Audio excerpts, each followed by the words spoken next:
తెలుసు. కొంతమందికి అక్కడ కూడా కన్‌ఫ్యూజన్ ఉంది. అది అంటే అమ్మాయి అని వాళ్ళందరూ డిసైడ్ అయ్యారు. ఎప్పుడైతే 2022 అండ్ 23 మిడిల్‌లో 2017లో చెప్పిన డబ్బింగ్ క్లిప్ సోషల్ మీడియాలో ఒక అన్నోన్ పర్సన్ పోస్ట్ చేయటం వలన అది ఓవర్‌నైట్ 25,000,000 వెళ్ళింది. సో, అలా అంటే బయటికొచ్చాను. యెస్. అంటే అది మీకు బాగా గుర్తింపునిచ్చిందంటున్నారు. అసలు ఆ డైలాగ్ ఏంటి? ఆ సోషల్ మీడియాలో అంతగా పాపులర్ కావడానికి ఆ డైలాగ్ మా కోసం ఒకసారి.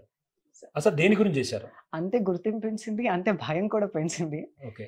సో, లైక్ నార్మల్‌గా మనం 'ఫిదా' సినిమాది ట్రాక్. నాన్న ఇట్లే చెప్పినా, ఇట్లే అడిగినా, నువ్వు నేను ఒకే తీరు. అడిగిన గదే చెప్పు. ఏంది నాన్న ఎప్పుడు అమ్మాయిలు ఇవ్వవాలనా? ఇది ఎవరు తెచ్చిర్రో గాని చానా పెద్ద మోసం. డోకా. నేను మాత్రం ఈ ఇల్లు ఇడిచిపెట్టి పోయేదిలే. నేను నీకు ముందే చెప్పిన గదా! నేను నీ కొడుకు లెక్క. So, okay. అంటే ఫస్ట్ ఈ డైలాగు సోషల్ మీడియాలో వైరల్ అయింది. యాహ్! డబ్బింగ్ క్లిప్ అనేది ఎవరో అన్నోన్ పర్సన్ షూట్ చేసుకొని పెట్టుకున్నాడు. ఓకే. తను రాండమ్‌గా తన సోషల్ మీడియా అకౌంట్, జనరల్ అకౌంట్‌లో పోస్ట్ చేసుకున్నాడు తను రాండమ్‌గా. ఏది టైప్ చేయకుండా జస్ట్ పోస్ట్ అయిపోయింది. ఆ వీడియో క్లిప్ ఓవర్‌నైట్ 25,000,000 వెళ్ళి నా చుట్టుపక్కల ఉండే వాళ్ళందరూ నన్ను క్వెషన్ చేసే స్టేజ్‌కొచ్చేసింది. అంటే నా చుట్టుపక్కల ఉండే వాళ్ళకి ఎవరికీ తెలీదు అప్పట్లో. నేను చెప్పానని, చెప్తున్నానని. సో, చాలా అనోనమస్‌గా మెయింటైన్ చేశా అక్కడ. సో, వాళ్ళకి కూడా డౌట్ ఉండేది. ఎందుకిలా వాయిస్ ఏంటి? అంటే చాలా మంది అప్పటికి కామెంటరీ చేసేవాళ్ళు. Good or bad. చాలా బావుంది. వింటుంటే కొంచెం ప్లెజెంట్‌గా అనిపిస్తుంది అని. సో, కొంతమందేమో టీవీలో విన్నట్టుగా అనిపిస్తుంది మీ వాయిస్ అని చెప్పేవాళ్ళు. ఓకే. అది నేను చాలా సింపుల్‌గా తీసుకున్నాను. ఎప్పుడైతే బయటికొచ్చిందో they are all questions tagged me. ఎందుకు చెప్పలేదు అని. యెస్. అంటే ఇప్పటికి మొత్తంగా మీరు ఎంతమంది హీరోయిన్‌లకి మీరు డబ్బింగ్ ఆర్టిస్ట్‌గా పనిచేశారు? ఎన్ని సినిమాల్లో వర్క్ చేశారు? ఓవరాల్‌గా అంటే మేము చాలా చూసాం. మీ వీడియోస్ కూడా చాలా చూసాము. బట్ ఇప్పటివరకు ఎంతమందికి సంబంధించినటువంటి డబ్బింగ్ ఇచ్చారు మీరు? అంటే బ్యాక్‌గ్రౌండ్‌లో. అప్రాక్సిమేట్‌లీ నేను ఇంతే అని చెప్పలేను. కానీ నేను మెయిన్ హీరోయిన్స్‌ని కొంతమందిని తీసుకున్నప్పటికి, అక్కడ చూసుకుంటే ఒక 38, 39 హీరోయిన్స్ ఉన్నారు. Major heroines. So, with different kind of languages. Telugu, Tamilam, Kannada, Malayalam, Hindi లాంగ్వేజెస్‌కొచ్చేసరికి. So, 187 films I done my. ఆ హీరోయిన్స్ పేరు?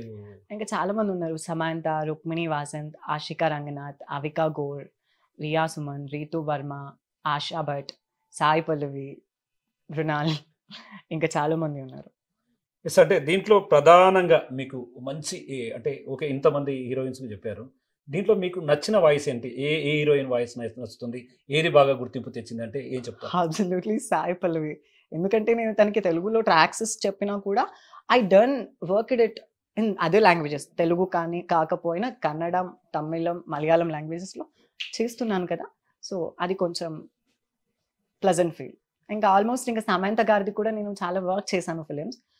తెలుగులో చిన్మయి మ్యామ్ చేసినా కూడా అది నాకు వేరే లాంగ్వేజ్‌లో టర్న్ అవుతుంది. సో, ఆల్మోస్ట్ మృణాల్ గారు చేసింది కూడా వేరే లాంగ్వేజ్‌లో టర్న్ అవుతుంది. సో, అలా తెలుగులో చేయకపోయినా వేరే లాంగ్వేజ్‌లో ఆ ఫిల్మ్‌ని నేను వేరే లాంగ్వేజ్‌లో చేసే అపార్చునిటీ నాకు కలుగుతుంది. ఓకే. యెస్. అంటే మొత్తంగా మీకు ఫస్ట్ ఆఫ్ ఆల్ సాయి పల్లవికి సంబంధించినటువంటి వాయిస్ అనేది బాగా గుర్తింపు తెచ్చిపెట్టిందంటారు. యాహ్! యాహ్! లాస్ట్ టైమ్ ఒక టైటిల్ కూడా రాసారు. ఏదో ఆర్టికల్ చదివాను. తెలంగాణ హిడెన్ జెమ్ అని రాసారు.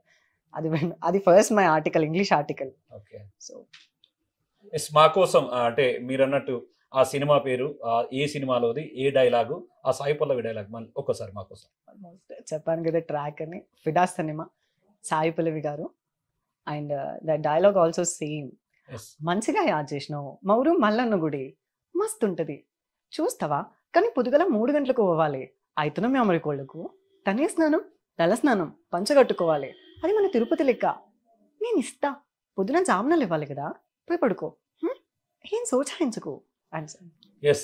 అంటే మాకిక్కడ ఇంకో చిన్న డౌట్ ఉంది. ఎందుకంటే మీరు చదువుకున్నది ఈ వ్యవహారం అంతా పక్కన పెడితే ఈ కొంత లాంగ్వేజెస్‌లో గూడా అంటే మీకు కొన్ని భాషల్లో గూడా పట్టున్నట్టుగా తెలుస్తుంది. ఎందుకంటే సినిమా ఇండస్ట్రీ అంటే ఒక తెలుగులోనే డబ్బింగ్ చెప్తే సరిపోదు. చాలా సందర్భాల్లో అక్కడ మారుతూ వెళ్తుండాలి. అంటే మీరు టోటల్‌గా ఎన్ని భాషల్లో చెప్పగలరు? ఎన్ని భాషలు డబ్బింగ్ చెప్పగలరు? Almost 7+ languages. ఈ లాంగ్వేజ్? తెలుగు, కన్నడ, తమిళం, మలయాళం, బెంగాలీ, హిందీ, తులు, కొంకణి. యెస్. అంటే Konkani. Konkani is in that multitude languages. అంటే తెలుగులో వచ్చేసి అరకులో కొంతమంది వాసిస్తూ ఉంటారు కదా! అక్కడ వాళ్ళది భాష కొంచెం వేరే ఉంటుంది.